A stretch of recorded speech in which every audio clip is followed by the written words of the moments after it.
So what's so great about touring? Well, we get to stay at like the best hotels, the best restaurants. We even get like a new car. Yeah, you're talking like Walmart parking lot and McDonald's $1 cheeseburgers.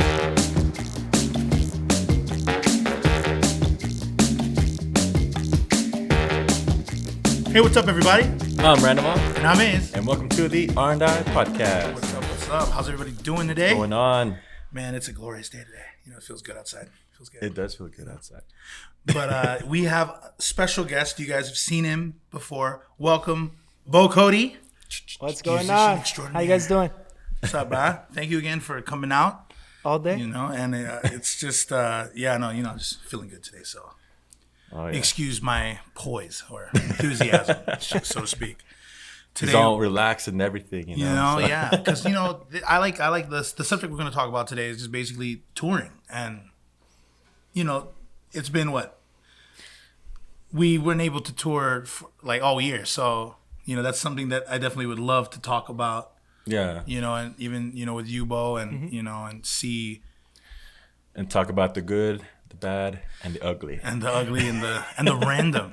Some random things. Yes, especially the random. Yeah. Like, man. Oh. Yeah, so we're going to talk about it, guys. We're going to get to it. That's all you guys right there. That's all you guys. So I'm gonna just be the one to ask you questions. And of course, you guys can shoot each other some questions. For sure. But I'm gonna go ahead and start with you, Iz. Okay. Let's see what you got. All right. Well, so before tours, normally you obviously got to set everything else up. You got to make sure you got all your clothes, your instruments, all your batteries are good to go. All the wires are clean and working. Because if you bring a not working wire or a cord, you're done. 1/4 inch XLR, whatever it is. I can never fall asleep on time. If we had to hit the road at 6 a.m, I don't fall asleep at all. Sometimes I'm still up. You know what I mean? And then sometimes when I do get sleep, and these are when we have to leave at 10 a.m, I get 2 hours of sleep. So I finally get to go to bed at 8 a.m. But I gotta leave at 10 a.m. That means I have to wake up at 9:30. So to not even worry about it, I used to have the meetup place at my house. Smart. That works.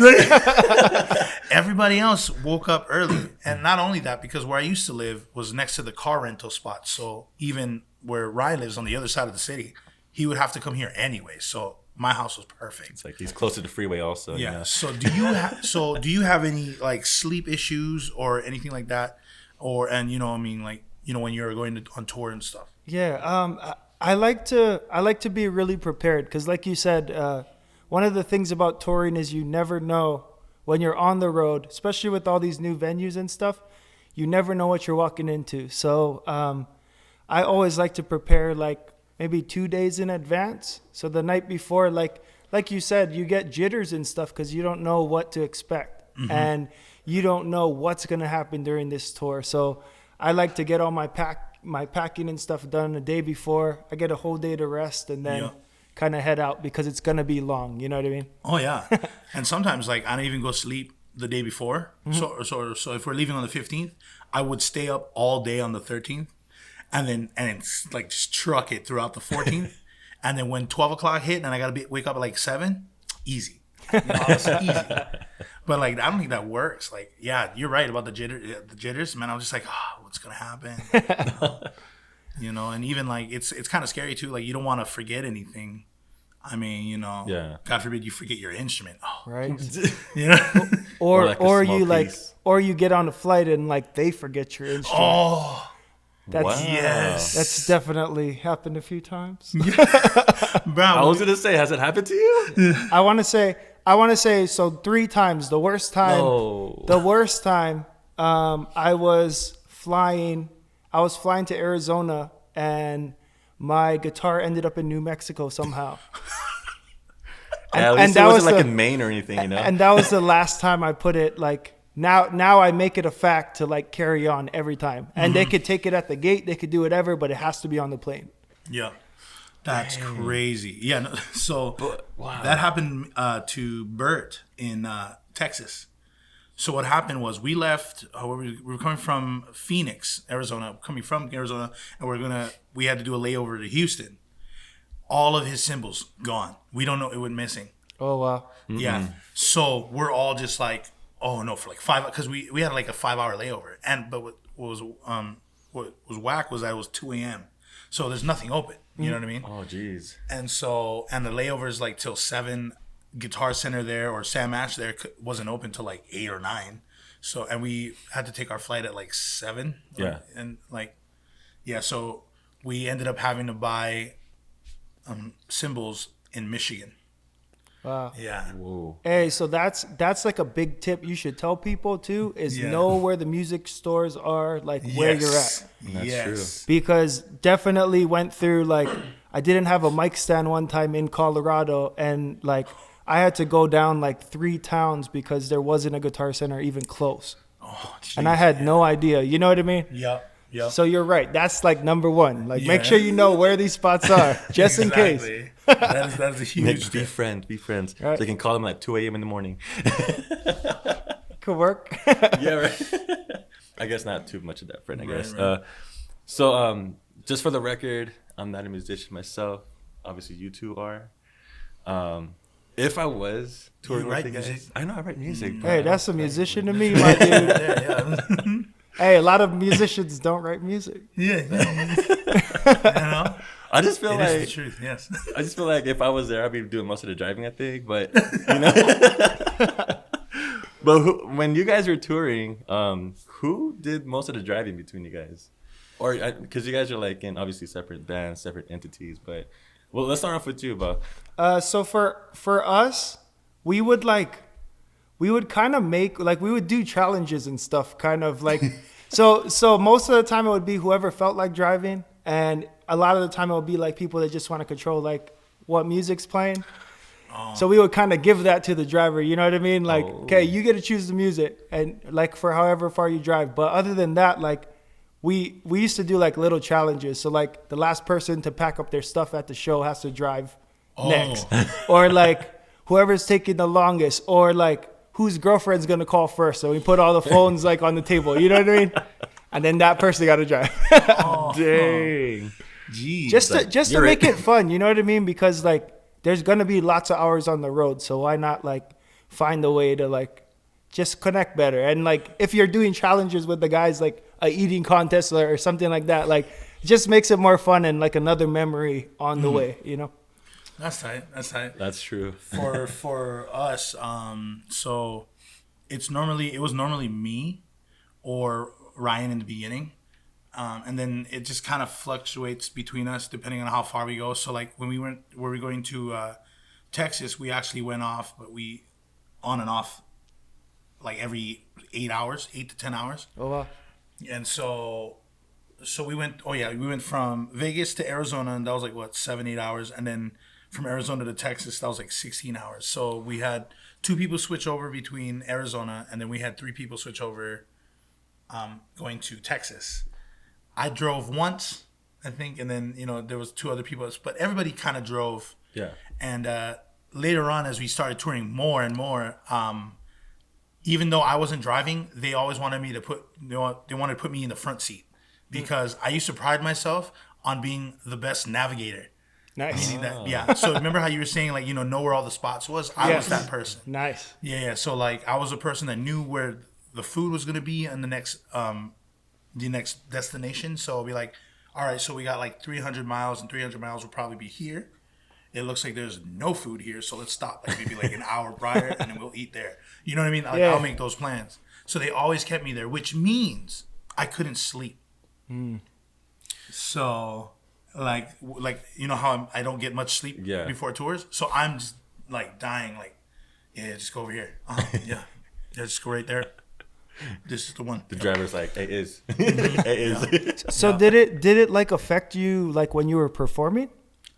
The lack of sleep and stuff, or were you like just? Actually, when I got on stage, I get hyped. So Perfect. All right. Yeah. He's got his Red Bull and Monster. Yeah. And it's not like the gigs here, you know, we got to do like 3-hour sets. Yeah. Over there, it's only what 45 minutes, and you set the best. And I'm just like, oh man. But yeah, I think there was one time. Oh no, that was over here. Never mind. I didn't get much sleep, and I had to do a gig at the House of Blues, and I was falling asleep. Oh, I nice. was like, oh wow, I've never happened to this. Dang. But it's because it was an acoustic show, and me and Ryan was just sitting down. So I was too comfortable. So I was just like, He's basically singing himself a lullaby. oh jeez. Hey, I've definitely been there before. You put the glasses on, you just kick back. Yes. Especially like being a looper pedal artist, you can like, loop in all your sounds. You just set it up. You just. Yeah. Play the harmony every now and Right. then. Couple of words here and there, No, man. But yeah, no, like that was, so sometimes it didn't even matter who drove. I was always in the front seat. Oh, Dang. Jeez. Sounds hard, man. Yeah, it's tough. Tough. But I think I did that to myself because I used to say, I'm the best navigator. I used to say that a lot. And I was just like, because like I would wake up in the back seat and I'm like, where are we? And then they're like, like one day I decided to, when we were going to Monterey to go to the first Cali routes, Dope. I decided to sleep in the back. And I'm like, I wake up and I'm like, guys, where are we? I was like, I think we're lost. I was like, how? It's a straight shot from here, I thought. And then, oh man. yeah, because it was our previous drummer's van that we were using. So he wasn't driving either. And he's good at navigating too. And so we're both in the back sleeping, and we woke up just confused. He looks at me like, why aren't you up front? I was like, why aren't you driving? People in the front like, where we at? Yeah, dude, it was so funny. What about the most memorable playlists that you guys ever heard in touring or on the road? Ooh. I don't really have one. We just let the driver do it. So I mean, it's whatever their preference is, Actually, I have a playlist that we had. So like, I would just set up a bunch of club music. Nice. And and like from all around the world. So like I'd have like Russian club music. I'd have Japanese, Korean club music. Dang. I'd have It's a mix right there. Oh yeah, we play some Tattoo. All the things he said. What, the Russian version? It's a lot better than the English version, but. I gotta listen to that now. Yeah. And then, we also listen to a lot of Danzo. I forgot his name, but he has is more of a reggaeton. Mm-hmm. And and we did a lot of what is that? The one Caribulu. Who sings that? What's his name? His name is like leaving me. Tech Nine. There you go. Oh. We listen to a lot of Tech Nine as a band. Yeah. Wouldn't expect that. Yeah. Dude, it's funny. Dope. So a lot of hip hop, a lot of club music, and it's normally when I drive, we are at that. Nice. And yeah. See, I can relate to that. When I'm driving long distance, I gotta have that big old, fist pumping kind of music. Yeah. And then after that, you start to think like, okay, let me just slow it down a little bit, put on some reggae. Yeah. Just chill, My old keyboardist, Miguel, he used to play like 50s, 60s, like jazz or swing music, kind of like and sometimes the Doors, you guys know the Doors. Yeah, he would play like songs like "Put Your Head on My Shoulder," like very cool, like classic, like Greasers kind of music, kind of like, dude. He had a cool playlist. Dope. Yeah. I mean, so do you have any pet peeves when you are out on tour, like where like something goes wrong at the venue and you don't know until you get there? So that goes back to like kind of being prepared. So like one thing I'll do is kind of like pack extra things. So before this year, I used to go pretty much tour like every month. I would pick a weekend and then kind of like go out that's kind of a reason like moving here too, is that I kind of wanted like a starting point because I love to like drive too. Mm-hmm. So I used to drive out to California or Arizona or like the surrounding places and like play. And I would always bring my own sound system, like no matter what. And yes, it will cost more to like ship it up if we're flying, or it will cost like more in space if we're driving. But like, it's always good because I've definitely had shows where like the worst one ever was a 6-piece reggae band. Keyboard was like triple stack keyboard. So I mean 3 of them, and they had 4 channels for us and they had 1 speaker, just one. and it was like a Dang. Behringer or whatever that company is, but I mean like the one you can get at like Guitar Center for like $120 or something. And he thought that we were gonna just put like mics around us and then all come out on just 4. Like he was gonna just put 4 microphones or something, and then we were gonna try. I was like, hey, the keyboards, can't hear none of that. Like you're not gonna hear nothing. So after that, I feel like it was after that I started just bringing a mixer and started bringing like, because mixers don't, especially nowadays, they're like kind of small too. Yep. So you can just put that in a backpack with clothes in it, and then boom, that's your travel bag. Exactly. We did that once with one of our mixers. We put it in a suitcase with a bunch of our clothes. Nice. You have to. Yeah, you put the mixer, you put the pedals, you put anything you can. Just make sure it's under the weight. Oh yeah. 52 pounds for some reason. Yeah. Frick. Yeah, I know what you mean. Because like we had to fill up this 15-seat passenger van with a triple stack, a full drum kit, Oh wow. and a bass cab. Wow. And that was hard, but we did it. It wasn't a lot. wasn't comfortable driving though. Yeah, You know what I how much people did you tour with? 7. Ooh. So there was a 7-piece, and this was yeah. Oh my gosh, we had a lot of people.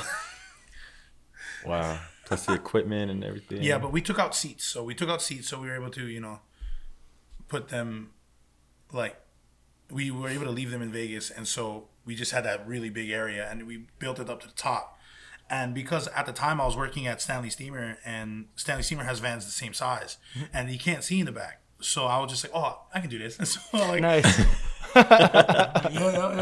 work has trained me, So yeah, I understand that. Yeah, for sure. Nice. It's like no wonder why you're always nominated to drive. Yeah, So. makes sense. Makes sense. So what are your best and worst hotels that you guys have stayed in? Oh man. Good question. He's like, there are no bests when it comes to touring, because at least for the experience that I have, the tours that I've done, I had to fly everybody out from Hawaii. Oh, So when you live in paradise, you pay those prices, So you're automatically like, we're not staying in a hotel, you know what I mean? Or we're gonna figure it out. So probably the best for me is like, we would kind of pick tours and places based on if we knew people there. And there's a whole community of like couch surfing and that kind of stuff. So a lot of times I would be like, okay, so we'll come here. Can the band just crash at your guys' place? And we would like, that would save money that way. And then we would kind of have a place where we could like, shower and enjoy. And then if not, the worst place is probably like, and I wouldn't even call it that bad, but you have to be into like a lifestyle like that. But like Walmart parking lots all day. Yes. Like you walk in, the food is right over there. Yeah. The bathroom's right over there. Like you can't go wrong, And if you have dirty clothes, there's a closet section. Yeah. And it's legal. So I mean, like you could sleep in any Walmart parking lot. I'm pretty sure. Oh yeah, baby wipes and baby wipes is the way to take a shower. No, like for me, okay, so the best place, I would say it's the best place. However, we only got to stay there for like, I want to say 10, 12 hours. This was in Maui, and our touring manager at the time got us at like a timeshare place. Mm-hmm. Dope. And this place was sick. There was with 2 rooms, one with, or they were kind of connected. One was like a master room, and the other one was like for like just multiple people, like a guest. And so, and had there's a laundry room in there. And so this is when we were touring in Hawaii. So, everybody had to do laundry and stuff. So everybody was putting in one load together and stuff like that, And then, and so we were just like, okay, well, we got to get out of here because the show's at this time, and we got to come out this time. So, like 3 of us did our clothes, and then we had to come back out, and the next 3 did their clothes. And then while this is all going on, 2 like people are taking showers at the same time, and our drummer, or no, our percussionist took an hour. Or Bert, he took like an hour and some minutes in the shower. and everybody, and like only 2 people was taking a shower so far. You know? But He's like, I gotta get clean. But what's cool about the shower was like stone. You know what I mean? So it was like there was no curtain. It was just this huge shower. So I was just like, yo, this place is legit. So Nice. you know, so that was the best place. However, we only got to stay there for like 10 to 12 hours. The worst place, I would say the worst, but I've been at the Walmart parking lot. Yes, you know, baby wipe showers and stuff like that. And it was funny too because I was like, we can just go to the beach, right? No, that's how you do it. You find like a public pool or something, just have the whole band jump in real quick. Yeah. Jump out. We were on tour in Cali. It was I was just jumping on as a guest, and we were supposed to go to these campgrounds, but I didn't expect it to rain, so it started raining. And what sucked was that right on the bottom of where the tent entrance was like this hole, and because of the rain, it was just muddy. Oh. And so that means that, you know, mud into the tent, and that was the worst. Oh man, but that was the worst for me. But that's about it. Yeah. Man. Do you have any like foods that you gotta have when you're on tour? Like, you know, when you're in the airplane, like or the must-have. driving. Yeah. Dude, that's a hard one. For me, it's like chocolate. Chocolate keeps me awake, especially for like long drives. That makes sense. But other than that, man, food is a hard thing when it comes to like traveling and touring. Because like you said, like you don't know what's open, like you don't know what's around, and it's crazy to like actually think that there's full towns with no food options, like full towns. And they don't got no place. Like, where are these people eating? Yeah, I don't get it. Yeah, no, it's weird. Like, they got to travel just to get like a bite to eat outside of their house. Like, where's your grocery store? Yeah, you know what I mean. Sometimes a grocery store you don't even know it's a grocery store. You just assume it's just some kind of business, like a pharmacy. Yeah. But then you go inside, it's like, oh, there's food in here. Like jerky is always something that you always bump into. Like, I know when I go out, like, convenience stores or gas stations is the number one place to eat. Yep. And True. And my band hates when I grab food because I like to get like the hot dogs from the convenience stores, and I like to get original Lay's chips. Okay, that's all I like. Nice. But they don't like the smell of the hot dog, and they don't like the smell of when I open up that Lay's bag. Every single time, they hate me for that. But and I'm like, guys, yeah. Everybody's like, oh, who farted? And I was like, no one farted. He's like, was it you? I was like, you guys would definitely know it was me. It would be worse than this. You know what I'm saying? Have you ever had coffee on a drive? Jeez. You know, I only just started getting into coffee. Yeah, see. Now, Dutch Brothers all day, man. See, I had coffee and I was doing the drive. It was like 2.5 hours of driving me left. And I drank coffee and literally I had the bubbliest of guts. The bubbliest. I was bad. I stopped like 7 times in the 2 hours. Dang. And I was just like, what is wrong? Yeah, and no coffee for me when I'm driving. Man. Yes. Nuh-uh. So that is a must-not food for me to have on tour. So, you know, you sing you're a looper pedal. You do a lot of looping. Yes. And stuff. And you do a lot of looping when you tours, right? Yeah. So I realized, and this is from experience being in Hawaii. It's different now. And I do want to do a lot more like tour stuff with my band out here.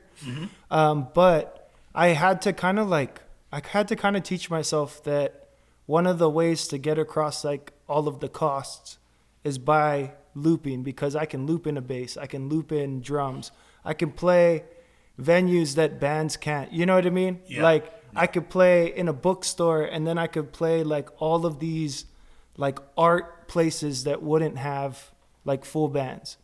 So I kind of taught myself. One of my favorite artists, his name is Mike Love, and I used to watch him back in the day when I was in college, and he used to play every single Monday, and I used to just like, if you guys haven't seen this guy before, type in Mike Love Penniless and just watch him do the song live. And he loops, he sings, he beatboxes, he like does everything, and it just amazed me how full everything sounded, because he has a full band, but he sounds full by himself. Oh yeah. So I started like working on that, and then that led to me being able to like travel places, because when you have a band, you have to be aware of, say one of the guys is like vegan, then you got to worry about like where this guy's going to eat. You know what I mean? You have to cater to everybody. So I kind of figured out a way where I could do it cheap by myself. And then I would also be down, like, it helps because if anything went bad to just me, like it was just me. Instead of like, I bring my band into situations and like something goes wrong, like I got to protect everybody else too, you know? Right. So I feel like it kind of helped me, and it allowed me to travel a lot because there's so many more opportunities, I guess. And flexibility was my main, I guess, goal. Okay. Well, I mean, Mike Love is awesome. Like, he did the song "Permanent Holiday" too, right? Mm-hmm. The best. Check that song out. Yeah. that middle part of it, you should. Okay, so check him do that song live, and like type in maybe 2019, because another thing I really like about him is that he has songs that he's been playing for 10 years and stuff, right? Mm-hmm. But like every couple months, he'll like change the arrangements of it. What? So if you listen to, and I feel like that's just like a musicianship type thing for him, because he's so knowledgeable about like everything he does is like thought out and like processed like correctly. You know what I mean? Mm-hmm. So try watch Permanent Holiday. Like they have this new ending that they play live now. Okay. Dumb. Really dumb. I'm checking it out. They transpose into like, so they play the real lick like how it's supposed to be, then they transpose it down, then they go down again, then they go back to the normal, then they go down, and then they end. It's Oh. I saw him do it at the One Love Festival last year and was like, done. He takes it. The greatest. GOAT. For sure. So this podcast is about Mike Love. No, I'm just kidding. Welcome everyone, Mike Love. So I think one last question for me, at least. What would be your most embarrassing moment while on tour? For me, it would be the time I like show up without an instrument, like that time where it went to New Mexico, and I was like, okay, I guess I'm telling jokes now. You know, I guess we're gonna try to sing a cappella. You guys have like a karaoke machine? Let's knock it out.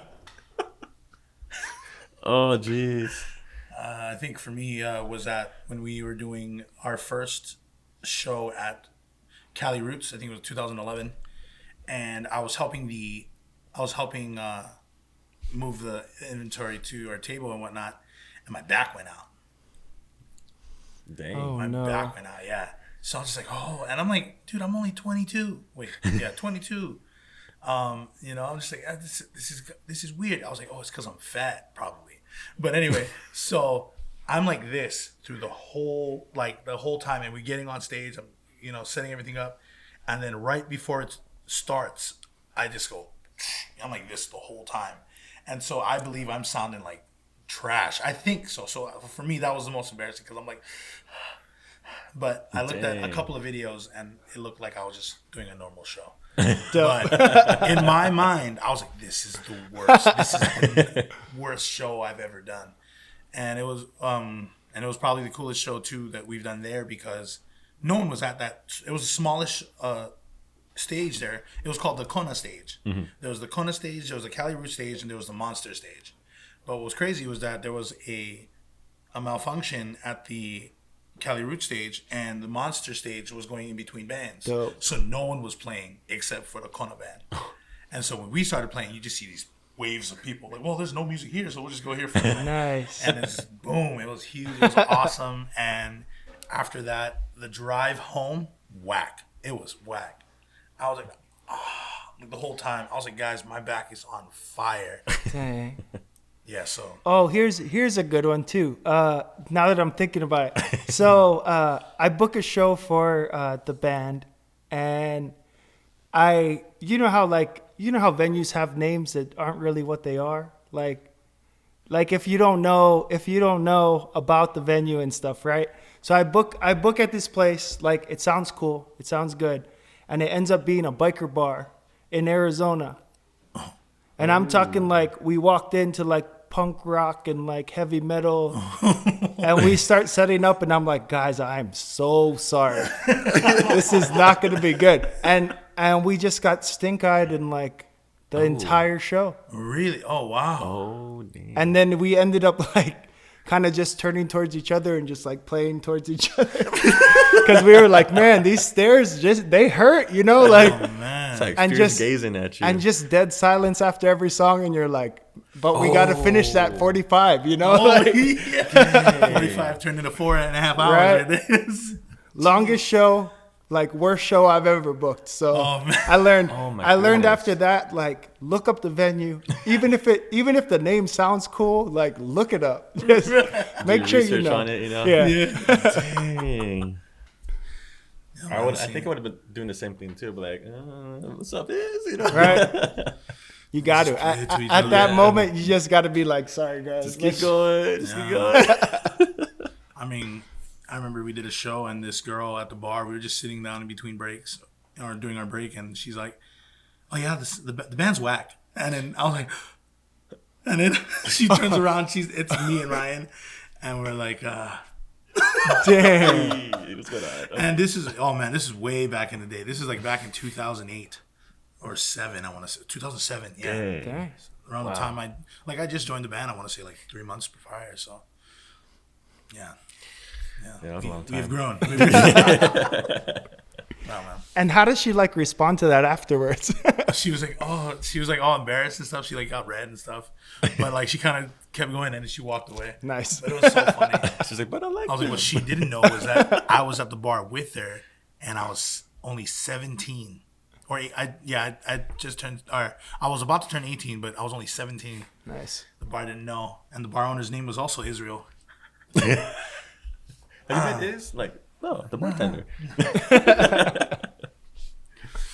Thank you Yeah. again, Beau, for coming on the show or the podcast. Thank you. No problem. Hey, I got a question for you though, Is. Yeah, what's up, man? So what has been your favorite tour so far? Like favorite spot to go? Ooh, Hey, that's a good one. that's a really good one. Favorite touring spot.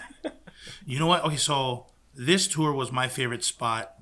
However, like the weather really changed it, but it would have. I don't know. The whole experience was really awesome for me. So we had the opportunity to play at Florida Tech.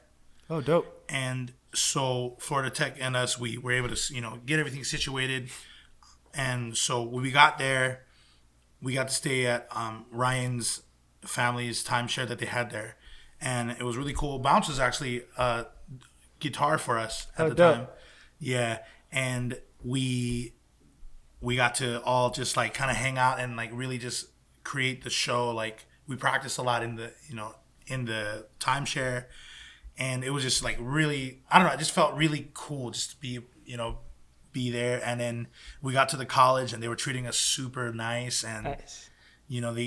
they were like, here's the college cafeteria. You guys can have whatever you want. Here's the card for you pretty guys. cool. They had the best chicken nuggets I've ever had in the world to date. So yeah. Have Dino Nuggets? Oh man, those, Got Dino dude, Nuggets? should have been. It's like about this big. It was like about to be like this big. I don't know, but yeah, it was delicious. The food was great, and then we saw the venue, or it was outdoors, and then you just saw the huge stage, and it was the first time I saw a stage on in a truck. Like for First Fridays. Yeah. Here, yeah. So this was a huge truck, and so it was big. They had the tryst, like I want to say it was about maybe 2.5 to 3 stories high. It was big. Dope. But because of the rain, nobody came. Oh, just killed wow. the vibe. But that entire tour was my favorite. Nice. Even though no one it's not that they didn't come, but they couldn't because it was rain. It Yeah. was pouring, and we had to also kind of ease up a bit because the water would come on stage. You know what I'm saying? So we're just like, oh, okay, maybe we shouldn't play. So I think we did like a shorter set, all the bands, and we're just like, yeah, all of the some of the inventory got wet. Dang. It was bad. That's yeah. the worst, man. But it was when my, it's it was my favorite raining, tour. when Yeah. it's raining on all your stuff, and you're Yeah. like, "Ooh, I don't want to be here. This is gonna be ruined after this for what?" Like Hawaii's tour was good, but like it just felt like we was at home. You know what I mean? Yeah. So for something for me, like I've never been to Florida, that was tight. Dope. Yeah. And like I was trying to see an alligator, but I didn't see one. But we met up with our friend who lived there, and she was like, "Oh no, it's not. It's normal to see a gator. There's gators everywhere." I was like, "Excuse me, like, like a gecko in Hawaii everywhere?" Like she's like, "Yeah." I was like, Only bigger, you know. "Yeah." little bigger. I was like, "You could just like snap off my arms, it's whatever." Just your arms. But I was so excited. I was like, "Ooh!" Like you know, it's like and I was like, "And you guys eat gator here?" That yeah. I was like, "So it's like, what is that like?" Chicken of the swamp, something like that. You know what I'm saying? Chicken of the sea. What does that? Tuna. What does that taste like? frog legs. I didn't go to a restaurant there that served that because we were cooking. We were trying to like, you know, budget was tight, so we couldn't really go out and eat. But I was told it tastes like chicken. But that's like but that's like the generic. Like I feel like people say chicken tastes like lots of stuff. Yeah, I know, right? I was just like, Oh what yeah, exactly? it's just chicken. It's like chicken, It tastes like chicken. Try to slam. It's like chicken. you right? know? Yeah. Quail, That's just- it's like chicken. It's just like saying like Diet Coke tastes like the original. It doesn't. It doesn't. That's a big negative. You know, really bad. But yeah, man. I would say that was my favorite. Dope. Yeah, it was cool. Nice. Yeah, man. But yeah, no, thank you again for coming on, and we hope we will see you again maybe in another episode. Yeah, For sure. Thank you guys for having me. Appreciate Yeah, it. man. Thank You are you. opening up the RNI podcast to other musicians. You know, I mean, can't count me because I'm in the show, but thank you so much. You know, No problem at all. All right. So that wraps up this episode. Thank you to White Wong Media. Don't forget to like us on Facebook. follow us on Instagram and Twitter. Like, comment down below, and subscribe to our YouTube channel. All links are down below. Thanks for tuning in. See you next time.